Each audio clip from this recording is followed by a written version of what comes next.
Hello. It is Saturday, November 14th, and we celebrated we have President-elect Joe Biden and Vice President-elect Kamala Harris. So happy. Let's get started. Okay, let's take a look at the weather forecast as we do every day. Ah, it's going to rain Saturday, Sunday, Monday, Tuesday, Wednesday. Little thunderstorms on Thursday, and then, hey, next Friday, Saturday looks pretty good. We'll take that. Coming up to Thanksgiving, a week from Thursday. Big news yesterday. Most of the networks, CNN, NBC News, and I believe the AP, all called Georgia for Biden. And as you know, the Secretary of State of Georgia announced a manual recount that should be completed by the 20th in time for certification of the Georgia elections.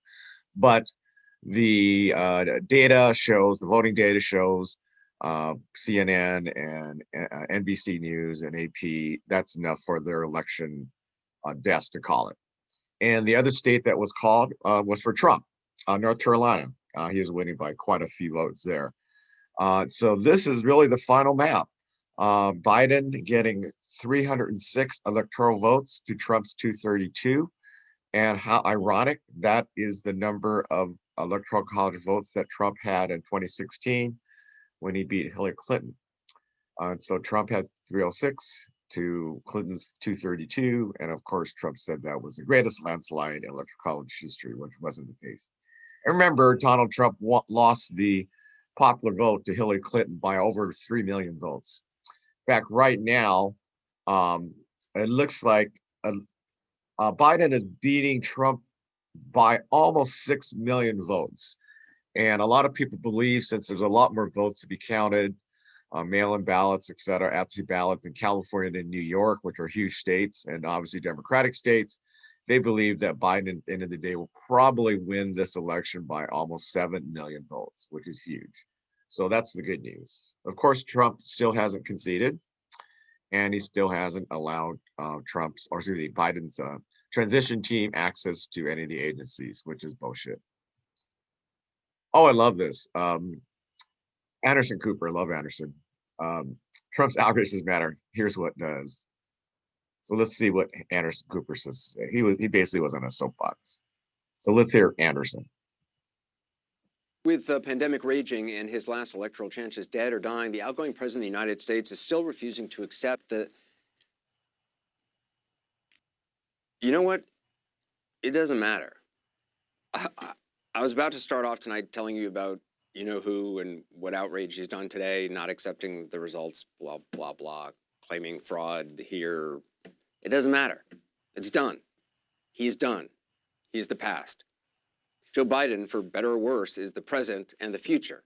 He's the president-elect. So let's start tonight by talking about him. Today, CNN and other news outlets projected that when the recount is over, President-elect Biden will be the winner in Georgia, giving him 306 electoral votes, the exact same number as the current person in the White House got in 2016, which he called a landslide back then. No sign the hand recount, which got started today in Georgia, will alter the outcome when it wraps up. It's said to be going smoothly on a bipartisan basis, despite Georgia's Secretary of State now under COVID quarantine. In Arizona, the Trump campaign was forced to drop a legal challenge when President-elect Biden's lead became insurmountable. In Michigan, a judge refused to block the certification of results in Detroit and debunked several allegations of fraud by poll watchers there. In Pennsylvania, the law firm attempting to block President-elect Biden's win there withdrew from the case. On top of that, the Washington Post is reporting that federal prosecutors specifically assigned by the Justice Department to monitor election malfeasance have written a letter to their boss, Attorney General Barr, telling him they have found no evidence of substantial irregularities. That's what happened today. That is what matters. Now, of course, look, President Trump is still president, and his spokespeople are still out there trying to keep their boss from turning on them. But there's no point in getting all riled up about it. It doesn't matter. Take a look at this, but it doesn't matter. Are you prepared to say that President Trump will definitely attend the inauguration? I think the president will attend his own inauguration. He would have to be there, in fact. You really think you can turn this around? Absolutely. What she says absolutely doesn't matter. It just doesn't. I mean, we could go into all the reason the current occupant of the White House isn't conceding. He doesn't want to be out of the spotlight. He doesn't want to admit defeat. It's not how he was raised by his stern father. Please, it doesn't matter. It just doesn't matter. There is a lot that does still matter, however, and I want to talk about that. Tonight, the country recorded more new coronavirus infections than any other day, ever. There are people right now in crowded ICUs all across the country. Some ICUs don't have any more beds. There's people in ICUs right now, tonight, fighting for their lives, fighting for each painful breath that they can get.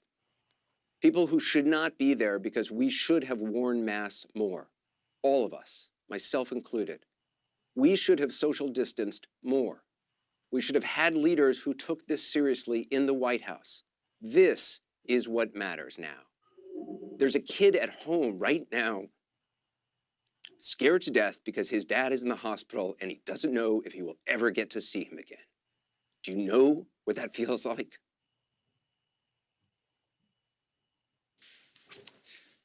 We didn't do enough. Take a look at this graph. That's where we are right now. We are on a line heading straight up, nearly straight up. I cannot spend another second today concerned about what a grown man who lost fair and square isn't ready to accept.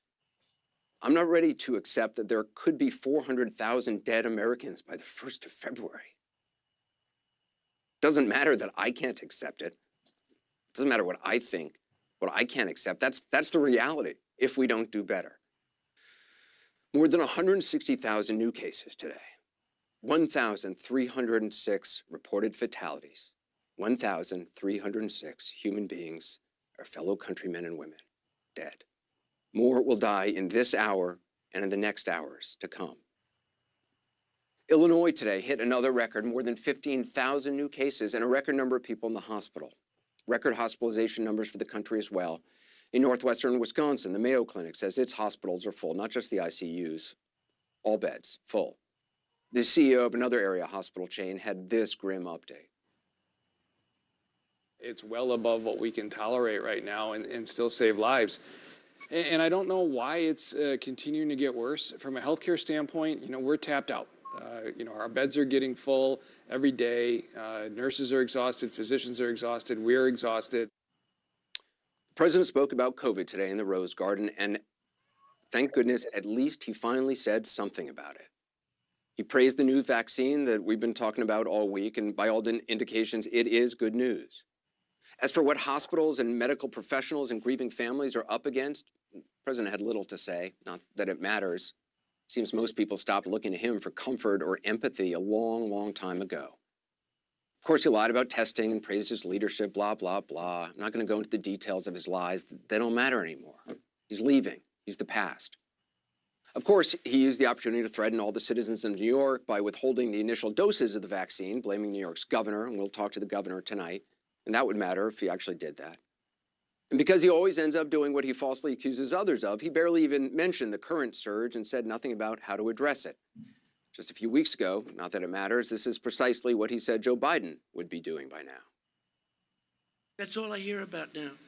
That's all I hear. Turn on television. Right? COVID, COVID, COVID, COVID, COVID, COVID. A plane goes down. 500 people dead. They don't talk about it.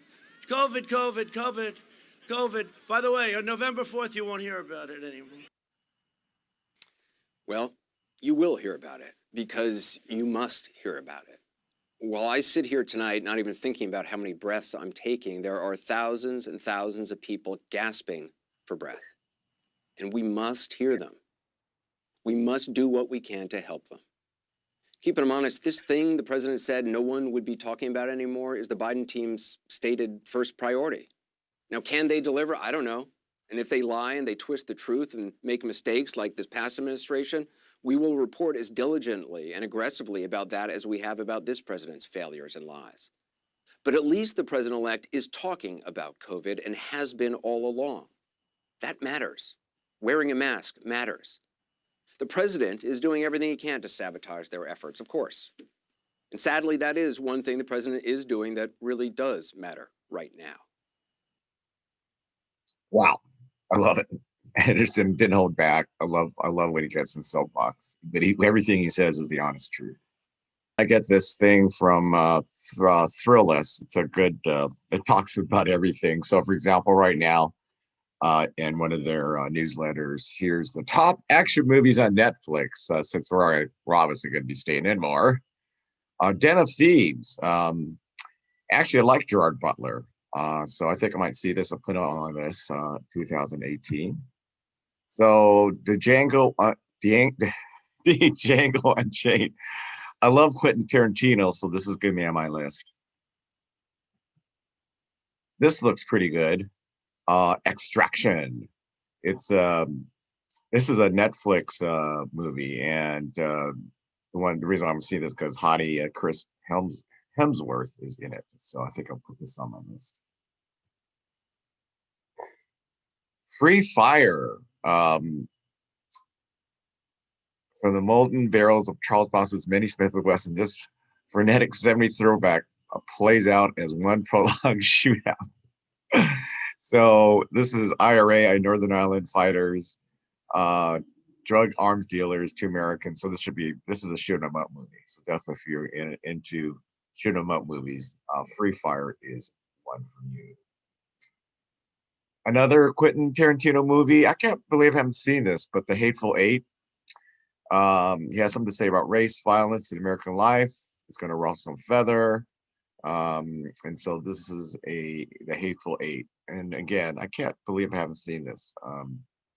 It has Samuel Jackson and Kurt Russell. This looks interesting. Jupiter Ascending, okay, is one of those, quote, bad movies that might generally be quite good. Of course, Channing Tatum is in it, so that's the reason why I'm going to see it. This is on the list. Okay, Okja. Okay, this is a Netflix original. It poses an interesting question. If your beloved super pig gets kidnapped by corporate food giant, would you join a group of rogue animal rights activists to see that your pig gets home safe? Oh my God. Just reading that description, this is on my list, okay? Okja. Oh, this is a classic. I have seen this one. This is hilarious. Seth Rogen, who I like, James Franco, who I like. James Franco is like the weed dealer for Seth Rogen, and Seth Rogen is like a process server. And this is fucking hilarious. This is really, really hilarious. So if you haven't seen this movie, you got to see it. It's one of the funniest movies I've ever seen, and action too. It's an action movie, but funnier than anything. Pauler, very fun, very ridiculous, very violent movie, starring this hitman, directed by Swedish filmmaker Jonas Åkerlund. Okay, so there's a complete list. If you go down to thrillist.com/entertainment nation best action movies on Netflix, you'll see the complete list. I want to promote something that is an amazing community fund for our GLBT and allied students. So there's a GSBA, which is the Greater Seattle Business Association. It is the largest LGBTQ and allied chamber of commerce in the United States. And their present CEO, Louise Chernin, who I know very well, she just announced her retirement. She's led this organization to a great growth. And one of the big things they've done is that they have had a scholarship fund since 1990. And they have basically given away $4.5 million in scholarships to LGBTQ students. This year, they've given $600,000 to about 60 LGBTQ and allied students. You don't have to be gay, but you're allied students. And I encourage you to apply. In fact, they have one application that is for the GSBA scholarship, and also the other great organization locally that I used to be on the board is the Pride Foundation. The Pride Foundation is a wonderful organization. They also have a LGBTQ student scholarship fund. So you put in your application, and it goes both. The single application goes both to the GSBA Scholarship Fund and the Pride Foundation Scholarship Fund. Highly encourage you to promote this to any students that you know. It could be an older student, like for example, my roommate and friend. He used to go to nursing school. He had to stop because of money issues, but I told him to apply for this. And one of the big fundraisers that they do for the scholarship fund is their annual dinner auction, which is like the event to go every year. The Equalux. If it happened this year, I would have gone. It is like everyone has a tux on. It is the kind of a gay event to go to every year. It's kind of like the gay prom. So let me show you how you can participate this year. Obviously, it's virtual, like everything is. So here's Equalux. You can register. It is free to register. Okay, so you don't have to pay anything. You can do like they have an Emerald ticket. Each ticket costs $100 and puts you in a winning to win one of 2 Hawaiian vacation packages. So put in $100. You never know. Oh, first class airline tickets. Oh, maybe buy one. And if you actually want to, have food, I believe they may deliver. But so basically it's going on for a week. So they have the catering company, Super 6 Seattle, which I love, Terra Plata, which I love as well. And they also have a special deal with a wine that's actually labeled for GSBA and the scholarship by another wine company. Again, it's free to register. Here's information about so actually the event will actually take place next Saturday, the 21st, but the event started last night in terms of donations and stuff. So for example, what you can do here, you can donate, obviously, and this is it, the auction. So you can basically start to browse the packages. Look at this. So for example, you can fund a scholar. There's things like 1 week in P-Town, 3 nights in Walla Walla. I gotta take, look at this. Weekend at Garden House at Orcas Island. Hey, you never know. You put in a bid for like $200, you may get a deal. Oh, Kamala action figures. Okay, I think I'm gonna buy her. Oh, I want a Kamala action figure. So definitely look through all these items. There's a bunch of items, and I think they'll keep on adding throughout the week. So definitely bid high. Logistics. Online silent auction, live streaming performances. Again, the actual event itself, you can start bidding, as of last night through next week. And next Saturday, a week from tonight, will be the actual virtual event. Okay. Enhancements. There's a catering company that looks pretty good. Ooh, that looks good. So you can have vegetarian lunchbox. You can do 3-course meal for takeout delivery. Oh, that actually looks pretty good. And then Terra Plata's having some great. Terra Plata, she's great. The owner there, Tamara, wonderful woman. She does a lot for the community. Sponsors. Oh, great. Good sponsors there. Comcast, NBC Universal. They're still making money. Hey, Amazon's a sponsor. And I know normally Microsoft should be a sponsor too. I don't see why they're there. Alaska Airlines, obviously. They give the first class tickets to Hawaii. So definitely do what you can. So do what you can. Go to https://www.equalux.org. Again, that's Equalux, EQUALUX.org. And please help out. I mean, even if you give $10, I know a lot of people are unemployed, not making a lot of money, so obviously you can't afford to give a lot. But those of you that are employed, please invest in our LGBTQ students. Here's a picture of their students. I love it. It's great. And it's very, unfortunately, this year they could not have, they normally have like their scholarship award ceremonies where they announce all the winners in May. And I normally go every year because it's like, you get the Kleenex out, you start crying. you hear stories about some of the youth that, like, for example, lived in Eastern Washington. When they came out to their parents, they got kicked out of the house and they had to stay with friends or people in Seattle, family friends. And it's very heartfelt and very, like I said, I'm tearing up thinking about it. So great stories. And this is one way for them to help some of these LGBT youth get to college and attend some great colleges like the University of Washington. Go Dogs. Okay, we're going to finish with a couple of ads. You know me, I love the ads. Lincoln Project, Flag of Treason, love that.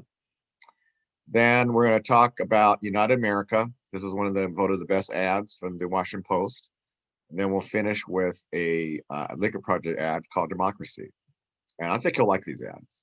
I don't think you've ever, I've never shown these. So this is a couple of them are pretty new. The 2 Lincoln Project ads are new. So let's look at the ads and finish up our broadcast. The men who followed this flag 150 years ago knew what it meant. Treason against their country. The death of the United States. America defeated the men who followed that flag. Those with honor surrendered and cast it aside forever. So why does it keep showing up today at events supporting Donald Trump? And why does he call the folks who carry it very fine people? I think there's blame on both sides, but you also had people that were very fine people. What does it say that they're all in for Trump? What does it say that he won't condemn a flag of hate, division, and losers? For us, it says this is a time for choosing America or Trump.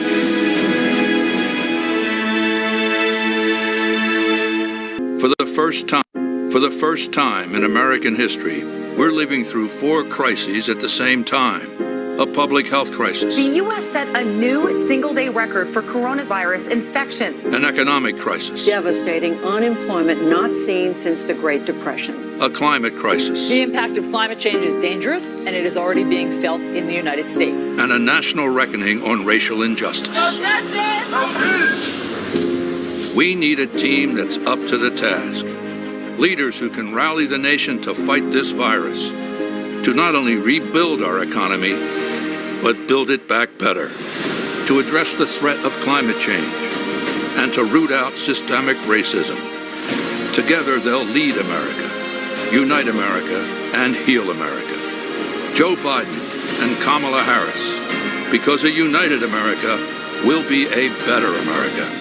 I'm Joe Biden, and I approve this message. First, they fought to birth a democracy.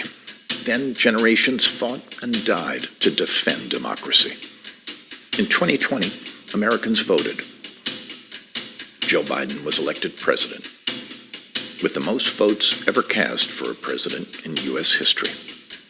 But still, most Republican leaders are refusing to accept the outcome of the democratic process. It's shameful, cowardly, and un-American.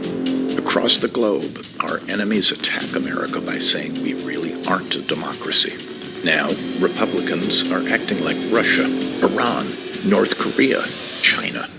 Are these Republicans not Americans?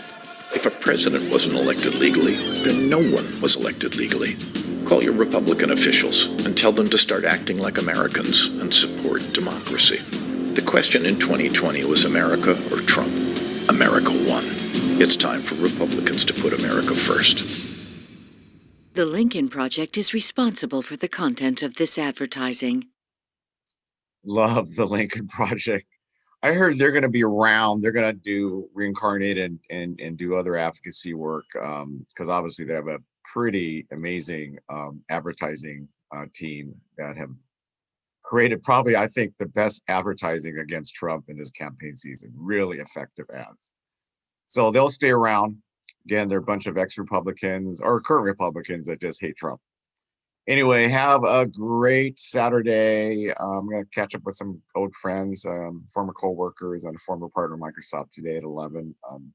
Dan Handren and Wendy Corley. So anyway, so I'll enjoy that. And if any of you are interested, obviously we still have our daily virtual happy hours via Zoom. And it's at 5 o'clock every day. And it's a very easy To remember URL, it's zoomwithernie.net. Zoomwithernie.net. So join us. Hey, we talk all kinds of crap. You know, it is kind of kibitzing. It's kind of like around the happy hour cocktail table kibitzing. Everyone has their own cocktail. They have their wine, beer, cocktails, whatever. So join us. Have a good one. Take care.